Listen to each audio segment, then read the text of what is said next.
Episode 4. Episode 4. All right, today we're going to talk about all the things that I and we have tried to help us get pregnant in the last 3+ years. And I feel like I should preface this with trying to conceive. There are times where I feel like you kind of just go crazy and you are willing to try anything and everything. Mm-hmm. Like there have been times where I'm like, I will literally like drink tar. If it would help me get pregnant, I would. Like you tell me to do anything, I will do it. It's a bold statement, but I've seen it, so it's true. If someone were to tell me like, hey, this tar drink is going to make you pregnant, I'd drink it. And you know what? There have been some crazy claims out there that I've tried, and guess what? I'm still not pregnant. But I will say, like, I'm someone who has always been very proactive. And from the beginning, I always thought that there was something wrong with my body. Like, maybe saying something wrong isn't the right wording here, but I always like truly thought, like I had this gut feeling that there was something going on with me, even though I was told we had unexplained infertility. And the definition of unexplained infertility is 12 months of not being able to get pregnant or miscarrying 3 times, and they can't figure out what's going on. So like they're doing testing and everything, and they just can't figure out what's going on. And I like, since the miscarriage, I have always been extremely proactive to figure out and get to the root of what's happening in my body that's preventing us from getting pregnant. And people are always like, so like, when did you first seek out help? And this goes with me being extremely proactive. Like my whole life, I've always been proactive rather than reactive. And I think it was like a few weeks after my miscarriage, I went to the doctor to get checked to make sure it just wasn't going to happen again if it was something we could control, like low progesterone or something like that. Right. So, yeah, so we're going to talk about all the things we've done, and there are some like things in here that are a little bit different. I don't even remember all the things we've tried, so this will be like honestly, a recap. I'm probably not even going to go over everything. Yeah. Because I feel like it's been 3+ years. I'm trying a lot of different crap. A lot of different things. So first, if you were to Google like how to help you get pregnant, so many articles will come up and so many things. And it can be very overwhelming because you can be like, okay, what's helping, what's not helping, what works, what doesn't work. But I remember when I first started trying, I read this article that said wear warm socks in your 2-week wait. So you had those big fuzzy. Yeah. Yeah. Uh-huh. And it was summer. Like it was so hot. That was a look. And I had these big socks that I literally wore every single day, like in the 2-week wait. You wouldn't catch me in sandals. I was literally always in tennis shoes and socks. I didn't wear the crazy fuzzy socks outside of our house, but thank God. But there actually is some science behind this that says warm feet, warm uterus. So it's like keeping that warm can help your uterus stay warm, and you want your uterus warm. But this also goes hand in hand with people say you can only drink warm things in your 2-week wait, which by the way, your 2-week wait is the 2 weeks after ovulation before your period. So it's also called your luteal phase. So it's that time implantation's supposed to happen. If you are pregnant, your HCG rises, all of that fun stuff. But you're only supposed to drink warm things in that. So are you doing that still? No, I've never done that. I thought that was wackadoo. Like I can't drink cold water. Yeah. I mean, I 100% know for me, the cold water isn't what's not getting me pregnant. I mean, that's right where I would go. I mean, it's like correlation, causation. Like, is it really worth that? I mean, you could try it. I guess it wouldn't be too hard. I mean, I think I did actually try it for maybe 1 cycle. And I was like, this is, because again, it was the middle of summer. And I was like, this is crazy. It just seems like one of those things where maybe someone tried it or a few people have done it and they get pregnant that cycle. And then it's like, this was it where, I mean, maybe it helped. You just don't know. The whole point. Like, I can't, so many things. You can't disprove it, but you can't prove it really.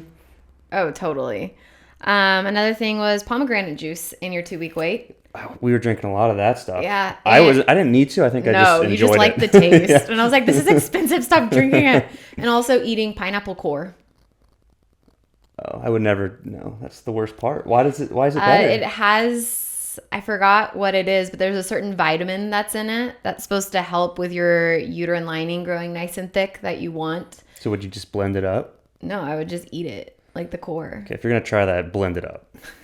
That's such an easier way. So pomegranate juice and the pineapple core were supposed to help your uterine lining get nice and thick, and you want her nice and thick for implantation to happen. But you're, again, not doing these two things right now, right? No. Is there a reason? Did you try it and was like, it didn't really seem I much? did try it. And again, I was like, I don't think this is the reason I'm not getting pregnant. Plus, I feel like that's kind of like an add-in where it's like, okay, if you are eating junk and then you're just going to drink pomegranate juice and eat pineapple core in your 2-week wait, like maybe we should reevaluate that. Right, the junk, not the adding in other stuff. Right, It's like I'm going to order a burger and get a salad and therefore I'm healthy.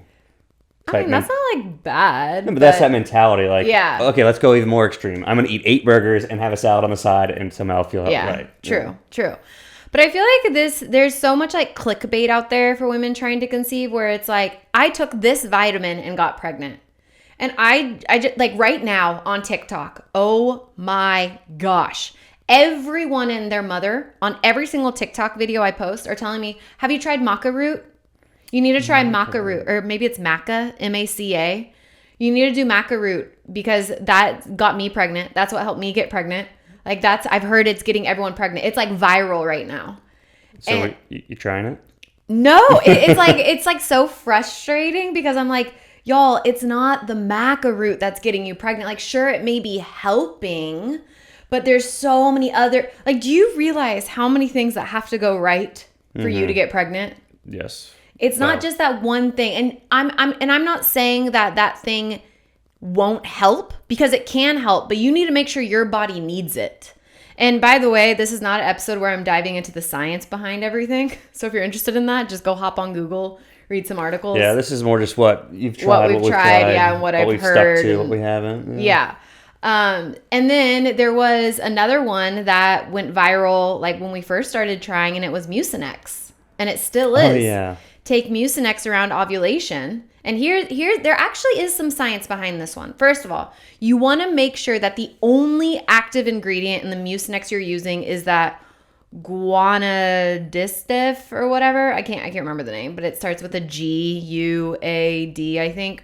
Make sure it's not Mucinex D because that will dry you up, okay? Make sure there's only one active ingredient that starts with that G.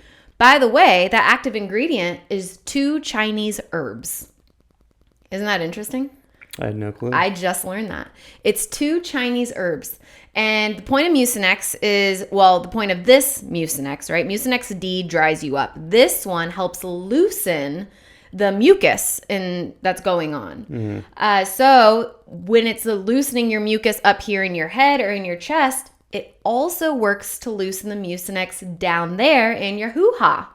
So fertile cervical mucus is very important while trying to conceive. But the thing is, it's only going to loosen up Mucinex or your mucus down there, your fertile cervical mucus, if you have it and if you're not inflamed where it's preventing it from coming out. Okay, so if you're having inflammation, doesn't matter. It's like... Right. So my doctor back in Virginia, she actually did have me use Mucinex. But she was like, try this few cycles and you do it. I think you do it like a few times. I think it's like twice a day for about like 5 days. So it's leading up to ovulation and on ovulation day. Now, some women have said they swear it works. Well, that's because they have the fertile cervical mucus. They're seeing more of it and it's helping that sperm live longer inside of their hoo-ha. Can you take that every cycle? Is there any drawback? Okay. Yeah, it's Chinese herbs. So, I mean, I'm sure there is other things in the Mucinex that probably isn't the best, but like, I don't think there's harm in it. Google it. Yeah, I don't know. I'd Google it. I'd talk to your doctor. Talk to your doctor. Yeah, talk to your doc for sure about it. But the cool thing is, whenever I learned that the one active ingredients, which is 2 herbs. So I guess the way like Chinese herbs work when they're in products, if it's 2 Chinese herbs, they'll put the beginning of each herb together. So I can't remember the active ingredient. I'm about to Google it. The active ingredient in Mucinex. Hold on. I need to know because it's going to drive me crazy. Maybe I can find it. How do you spell Mucinex? Oh, there it is. It is Guaifenesin. Guaifen. I'm not going to try. Whatever. Yeah. That is 2 Chinese herbs put together. So it's the first part of one Chinese herb and the first part of the second Chinese herb put together as one. So I'm taking those Chinese herbs right now. They're in my baggie of herbs. Your big bag of herbs every morning. My bag, yeah. So I thought that was super interesting. And I've seen so much fertile cervical mucus these last few cycles, but I mean, that also has to do with inflammation. Wait, let me backtrack really quick before I forget this thought. When I was taking the Mucinex 3 years ago, it didn't work. I wasn't getting more fertile cervical mucus. Like, in fact, I had 0 fertile cervical mucus. I wasn't getting any. And we know that now. It's not because my body wasn't producing it. I was just so inflamed down there, which, by the way, I didn't walk around bloated or anything like that.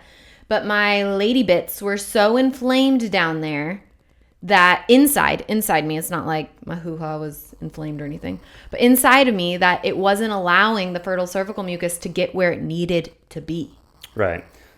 But now, if you're taking those herbs every day, twice a day, so you're like taking Mucinex technically? Like the active ingredient in it. The active ingredient. Yeah. Okay. But the herbs are very different. Like, don't go taking Mucinex every day. Yeah, so that's what I'm trying to. I'm trying to clarify. No. Yeah, don't do that. So, anyways, Mucinex can be a handy tool, but you got to make sure. I mean, it's just like it's just dependent on the person. So for me, it didn't work because I was so inflamed, didn't know I was inflamed. Hello, I had endometriosis. I have adenomyosis, didn't know these things at the time. I also was eating all my food sensitivities that I wasn't aware of at the time that were causing even more inflammation. So it was a whole thing. So it wasn't working. And I was like, this doesn't even work well. That one was an easy one. Like, that's an easy ad if you want to try it. I mean, that's for sure. Like so for quick, sure. And I don't think there's any harm to it. So you can definitely try. And honestly, it can give you some insight into, hey, are you still not seeing fertile cervical mucus? Okay, then that may be inflammation going on. True. Or something else. Okay, another thing was, I remember all these women were talking about yoni steams. Yoni steams? A yoni steam. I don't know what language it is, but the hoo-ha is called a yoni in some place somewhere. Again, I think it may be Chinese. I'm not sure. And you're steaming? Yes. So it's like these herbs. This is funny. I don't think I actually told you I was doing these steams.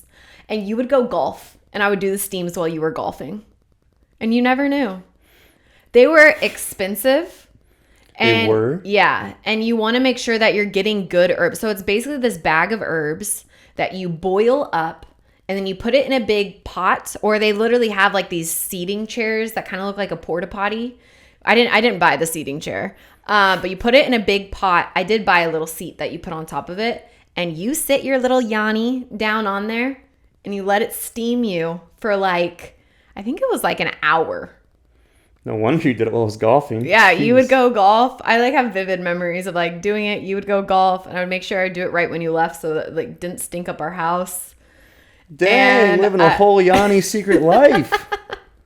Well, because there were some things I was doing that I was like, if I tell Stephen I'm doing this, he's gonna think I'm like wackadoo, like I'm crazy. Which I mean, what's the Kardashian that just announced she's pregnant? Why are you looking at me? I forget her name. Not Kim, Chloe, the other one. Courtney. There you go. She does yoni steams. She's pregnant at 44. Now, was it the yoni steam that got her pregnant? No, because she's been doing them for like years and years and years when Keeping Up with the Kardashians was on. And doesn't she do like a ton of other things? Huh? Yeah. It's not just the yoni steam. Okay. So, but anyways, I thought that was interesting. I did yoni steams. Did they work? No. They were a pain in my yoni. In your yoni. Let's leave it at that. And they were expensive. But yeah, if you are going to go try a yoni steam, please make sure the herbs you're buying are actually good and like third-party tested, organic, all these things, because you can cause more harm than good. Okay, so I would not just go buy yoni at like off Amazon. And I think they actually do them at like some places. Like you can go to a spa and get a yoni steam. That's got to be expensive. Yeah, I don't know what it is there. I never looked into that. Good. But you know what I did do? Fertility massages. Explain. It's basically This like... also while I was golfing? No, I would just go get them done. I think I told you about these. They were kind of expensive too, but they basically like do this like certain kind of massage on like your stomach and like right around your uterus. I only did them twice because honestly, they were very uncomfortable. And well, I hate massages to begin with, but they were very uncomfortable. And I mean, I remember talking to my acupuncturist and he was like, you don't need to be doing this. You hate all massages? Yeah, I don't like them. They hurt me.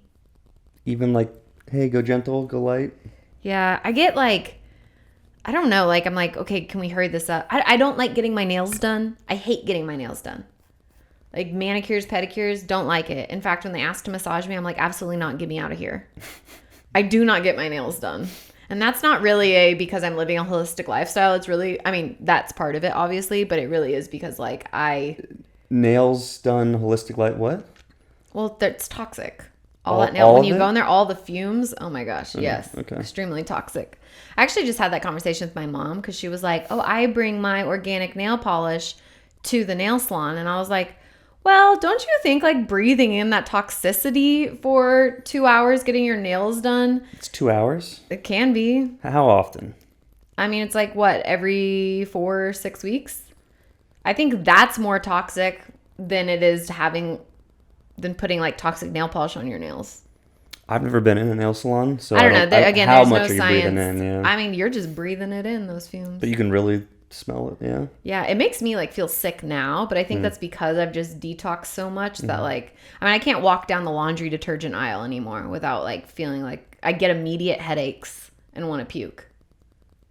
Whoa. Because like the perfume smell is just so strong that I just can't do it. I wonder if you could too. You should try it next time because If I could walk down the aisle and like feel totally fine. Oh yeah, for sure. I don't know because we've like cut out all of that stuff here, which we'll get to that part, but we should try it next time we're at the grocery store. Gladly. Yeah. Okay, another thing was there was all these people talking about eating liver. Oh, this was hilarious because we bought a big liver. I mean, Yeah. like, did you get a cow liver? It had to have been. I think it was a cow, yeah.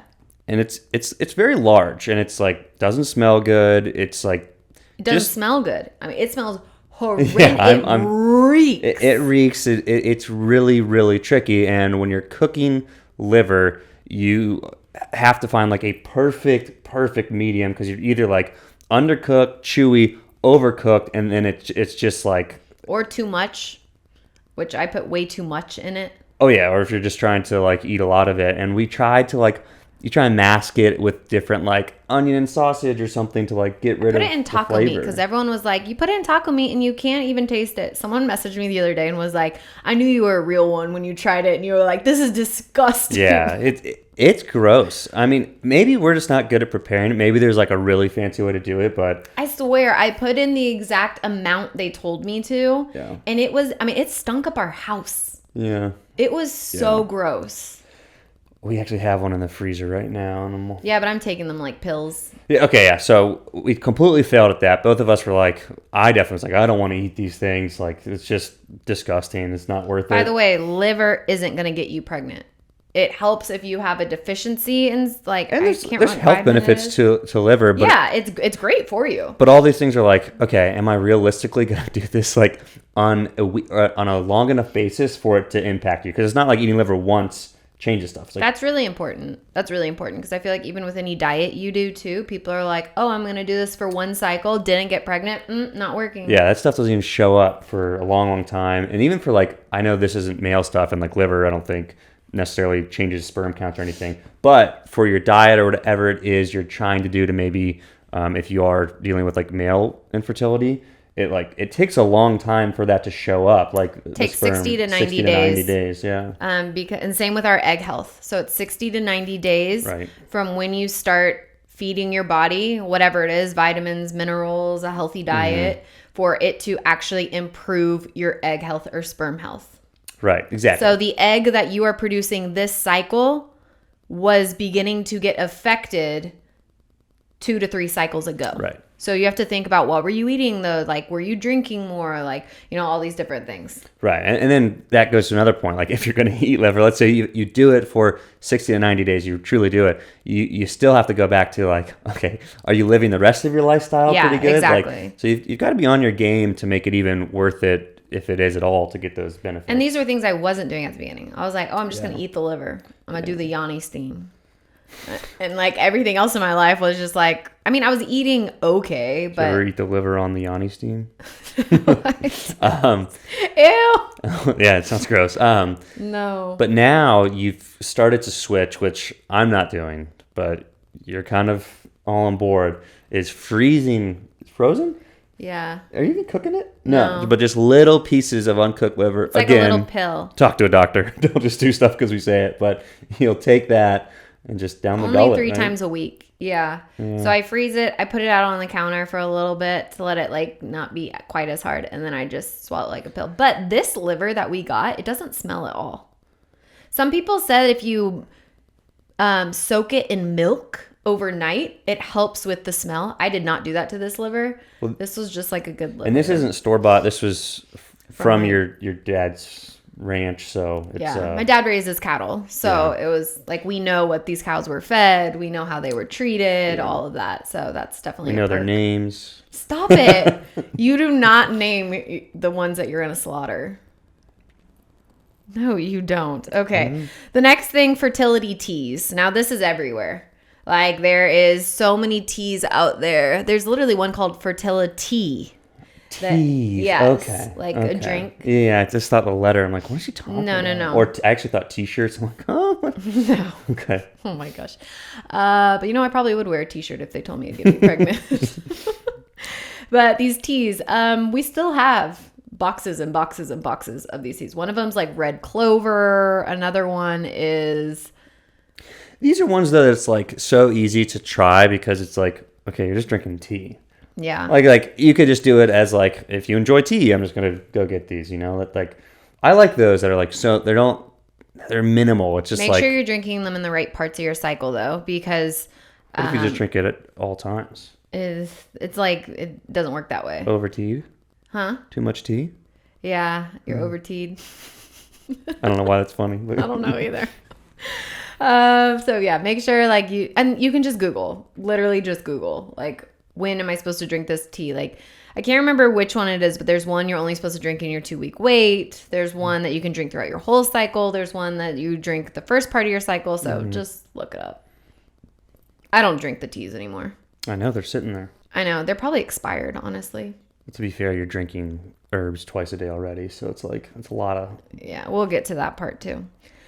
Okay, another thing was acupuncture, which I actually still love. Yeah, she would come back and Addie would be like, I feel so good. So like, even if it wasn't helping for fertility, which I'm pretty sure you think it is, right? But like you were coming back and feeling like bliss, and I've never had it done, so. I think, I feel like we got to a point in our journey where we were just told we have unexplained infertility. Our doctor was like, there's no more tests you can run. Not true. There's so many more tests you can run. But she just didn't know. She was like, do you want to have laparoscopic surgery? And I was like, do you think I have endo? She said, no. And I was like, then absolutely not. Like, I'm not going to do that.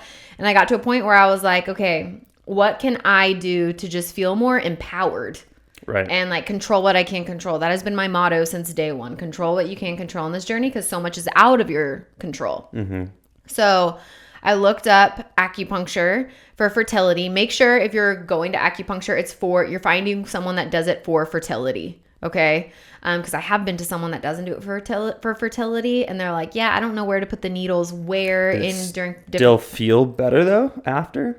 Yeah, but you're not supposed to have needles in your belly in your 2-week wait, and they were doing that. And I remember when I then found an acupuncturist for fertility, he was like, oh, no, like you're not supposed to do that. So, and not the best part, but anything that can reduce cost, because as you are going to see throughout this episode, there's so many things you can try. So like, you can spend money on essentially trying anything.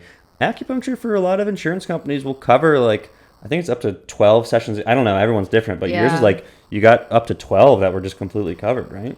Yeah. And then when you switched to jobs and moved here, it didn't cover any of it, but she did give me a deal because she was like, oh, you're paying out of pocket. She gave me a deal. So it was like much less. Okay. And it So was check worth if it. your insurance covers And it. then like hopefully your acupuncturist is like good because I mean both mine in Virginia and here they were like, I'm not going to make you just come in so I can get your money. Like I'll tell you the most important times to come in during your cycle. Right. And those two doctors or acupuncturists both said the two most important times is like right at the end of your period and then right before you ovulate. So I don't know. And everyone's different. Every acupuncturist is different. Everyone I've seen, they place the needles in like similar but different places. I'm doing it for different times, all of that. So I don't know. Trust them, read their reviews, ask them their success stories, all of this and that. But I remember when I first walked into acupuncture for the first time, he was like, you are literally a ball of stress. Like your body is in fight or flight. Like you walk in this room and it's just like anxious. Patty's a really stressed out person. And I try and calm her down, but it's tough. Okay, but like that was also the beginning of our journey. I was so anxious about trying to get pregnant. I'm not even talking about that. I think you've worked tremendously on trying to let go of stress in general. You just hold it really tight. I'm honestly really proud of myself. Yeah. Because if like the person I was 3 years ago versus the person I am now, they're very different when it comes to stress and anxiety. Now, don't get me wrong. There are still some things I stress out about. We're back. And we're back. You probably noticed Stephen got a haircut. A couple things changed after the camera had a malfunction. So our camera died in the middle of recording that, but we're back. We're here to finish her out. But we were talking about with acupuncture how I've just changed so much with my stress and anxiety. And when I walked into acupuncture the first time, he was like, you are so stressed. And right now, I'm not actively going to acupuncture just because I'm doing these herbs, and he like specializes in acupuncture and herbs and all of that. And he was like, if you want to go, you can, but you don't need to go. Right. So I'm not doing it right now, but he was like, if it's going to help you stress less, then go. So that's kind of what it was. But again, my advice to you, if you're going to go to acupuncture, is find someone that specializes in fertility. And I do think if you have the money, go, because I mean, it's like what a massage is for you, for me, I think. I love massages. But like, that's how it relaxes me. I mean, you see when I come back, I'm like, like in Zen. Yeah, I don't even know how to describe it. I just feel like I'm on a cloud. Like nothing, I can't be bothered. It's really great. It's really great. Okay. Another thing I've tried is castor oil packs, which I still do. Still do castor oil packs. When you wrap the thing and put oil on. Yeah, and I mean, I would just look up the different information on castor oil packs. Queen of Thrones is the one I use, and they have a lot of resources for you there. But you can use castor oil for your thyroid. You can use it for, your uterus, inflammation. It can help with the inflammation from endometriosis. It can help with blocked tubes. It can help with egg quality, egg health. I just saw a cancer study on it. And I mean, it helps with literally everything. So I would just look into it if it's something you want to do. And I feel like that's something that is an easy add-in. A little messy besides that. Yeah, make sure you wrap yourself because it will stain things. So, and you only want to do, if you're doing castor oil for fertility, you do not want to do it in your 2-week wait. So in the luteal phase, you only want to do it leading up to ovulation. I feel like that's the first one where... after your period leading up to ovulation. I feel like that's the first one where it's not in the 2-week wait. Like everything else we've said, you've been like, do it in your 2-week wait. Oh, yeah. Yeah, I guess that's true. Yeah, good observation. Okay, then these kind of all go together. We're going to finish it out with this. Things that I've been doing that I've stayed so consistent on. 3 years ago, I listened to a podcast episode about harmful chemicals in like our products, makeup, all the things. And it was from there, I kind of just started to slowly switch out these products to low toxic to non-toxic products. So I first started with household. So I got rid of all the candles in our house. I got rid of like any plugins that we had. But are there non-toxic candles? Or yeah. Okay. But none of the ones we had. Like mine were all from like TJ Maxx. Have today. Yeah. Non-toxic candles. Got rid of all plugins, got rid of like bleach, Lysol, like the things I grew up, with cleaning, laundry detergent, and just swapped them out. So I use Branch Basics for literally everything.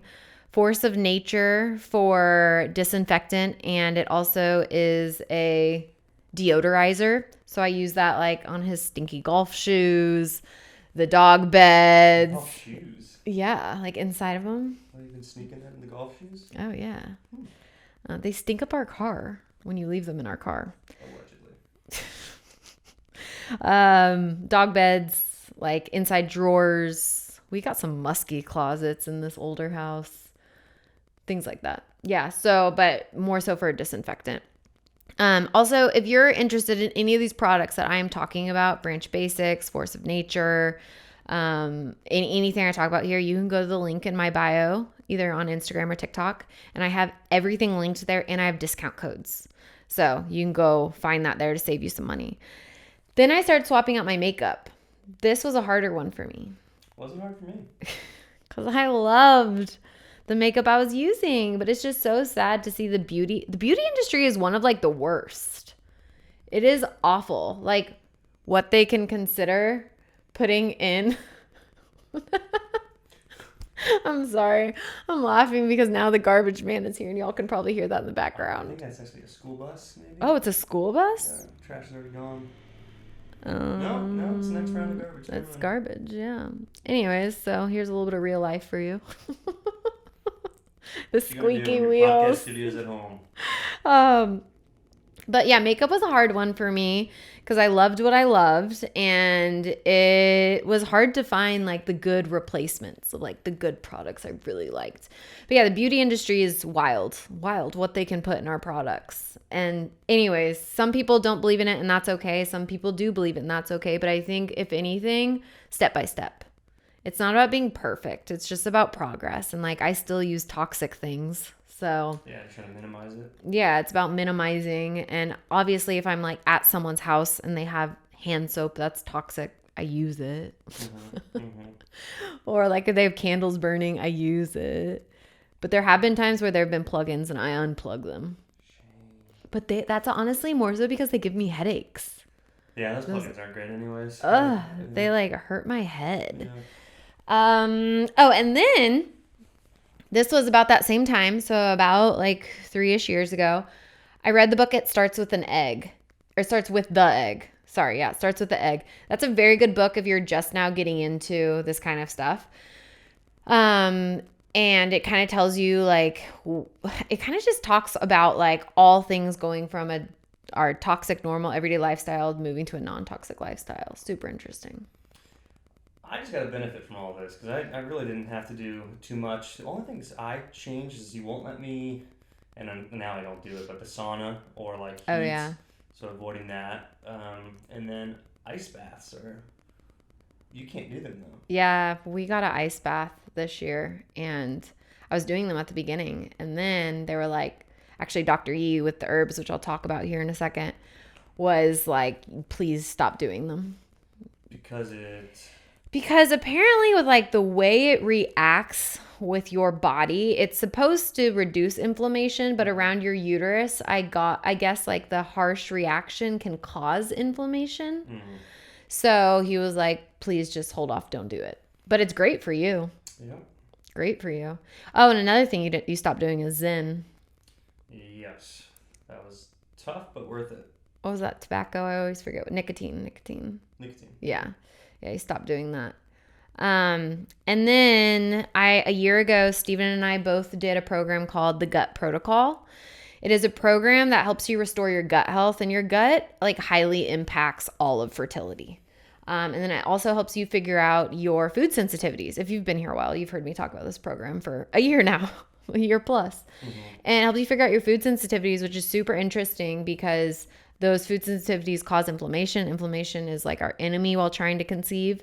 So once I did that, I can't even tell you how good I felt that first round of doing it. Well, it makes you, there's all those benefits, but even just for people who maybe want to sleep better or whatever, like I was sleeping good, like I just felt like high energy throughout the day. So yeah, tons of kind of just, and it also like when you're doing the program, it makes you realize like how little vegetables you are eating every day, or like fruits, or like healthier meals. That, I mean, even now, because I've done this program kind of like on and off this past year, I've stayed pretty consistent with my food sensitivities. I will say there are times where I say F it and I eat the gluten. That's a big one for me.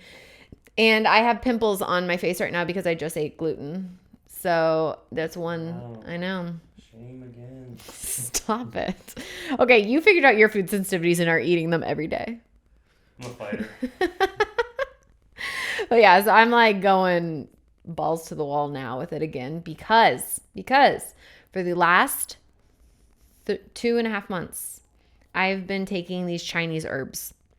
And they're big daddies. Like, it is a full packet. Full packet. I think people think it's just like a little teaspoon of herbs. No, it is a full packet. I boil twice a day, and I drink it in the morning and at night. And it's through the company called Project Life. I talk about them a lot on Instagram. And I have felt so incredible. I got to get off my thyroid medication. My thyroid, I've been having issues with my thyroid since October, which clearly that's underlying issues because I've never had thyroid issues before. Right. Got on a medication and I got to get off of it because my numbers are optimal, which that's exciting. Woo! I know.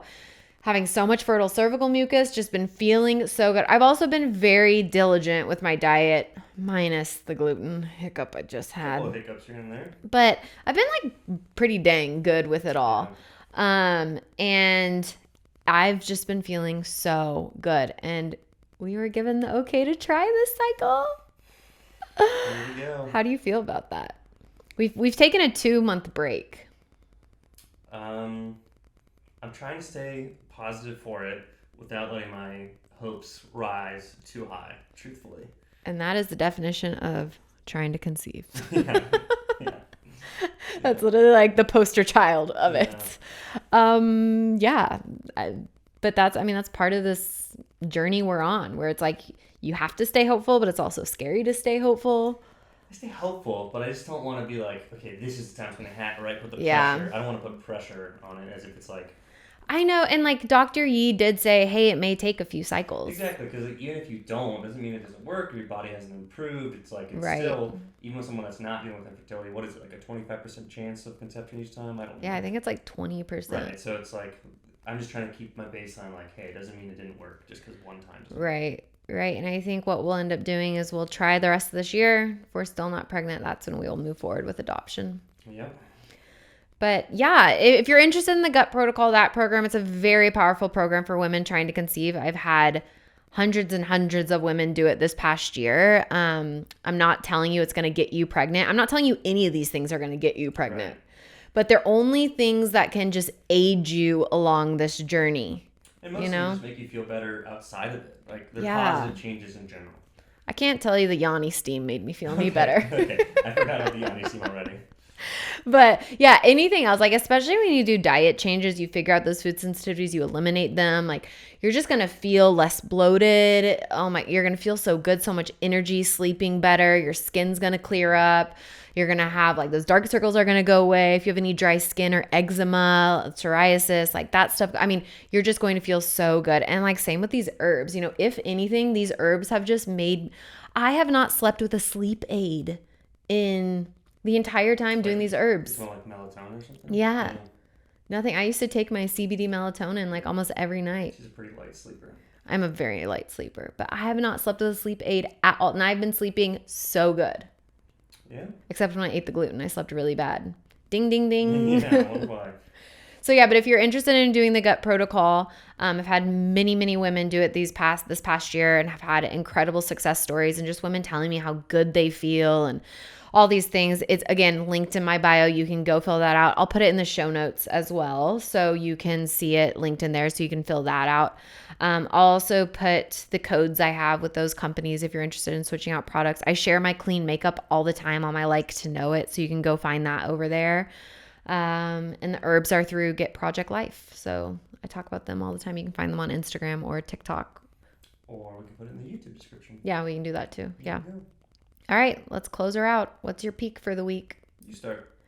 Oh. Forgot about it. Okay. Also, I think we should call it a peak for the week because I feel like that's very fitting because, like, on peak day, that peak ovulation day, that's go day, you know? Yeah. You're yeah. peaking. Uh-huh. Peaking. For yeah. sure. Okay. Tracking. Peak for the week. I mean, honestly, I think it's the fact that we're able to try the cycle. Whenever he told me, Dr. Yee, who's with Project Life Herbs, he gave us the go. I was like,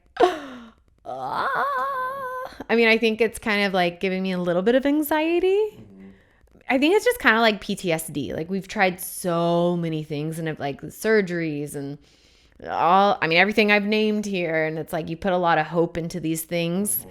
And then when it just doesn't work, it's just like, okay, well, I mean, I know it was a piece of the puzzle, not the whole puzzle, but I don't know. I feel so hopeful. So hopeful. I was just talking with one of my friends and she was like, I feel so hopeful for you. And I know that's annoying to hear. Like, I feel like, and she's been trying to conceive for a while. Well, she's actually pregnant now, but she was like, I just kind of like used to do an eye roll every time someone was like, I just know it's soon. I know it's soon. And I was like, honestly, like, I just feel so hopeful too. Like hearing you say that just makes me feel good right now. So that's definitely my peak that we're able to try this cycle. And you know what also is crazy? You know what's crazy? This cycle, when we try, it's following on the exact same date when we got pregnant and miscarried. Wow, that would be... Isn't that wild? Pretty, It's the exact same weekend, the exact same date. Whoa. Yeah. We're also going to be at the lake. Well, now I'm going to have to put pressure on. Oh, gosh. Yeah. Yeah, we're going to be at the lake. Where it happened last time. Interesting. Okay. But isn't that crazy? Yeah. I was looking in my app because my period finally started, and I literally like started tearing up because I was like, oh my gosh.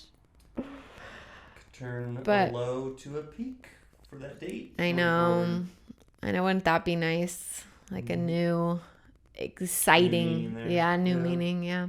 I used to always think that it would land, like we would get pregnant on a significant day. The first time I thought it was going to be like maybe a month or two after we got pregnant, or it was going to be on our due date, like our supposed due date. Then that didn't happen. Then I was like, oh, it'll be on when we got pregnant the last time, just a year later. And then that didn't happen and they didn't like line up correctly. And then I've kind of just like given up hope on that. And I was just like, whatever, it's just not going to happen that way. And it's going to happen when it happens. But now I'm like, maybe. I don't know. We'll see. We'll see.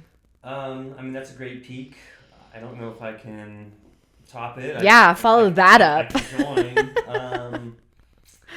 That's a good one.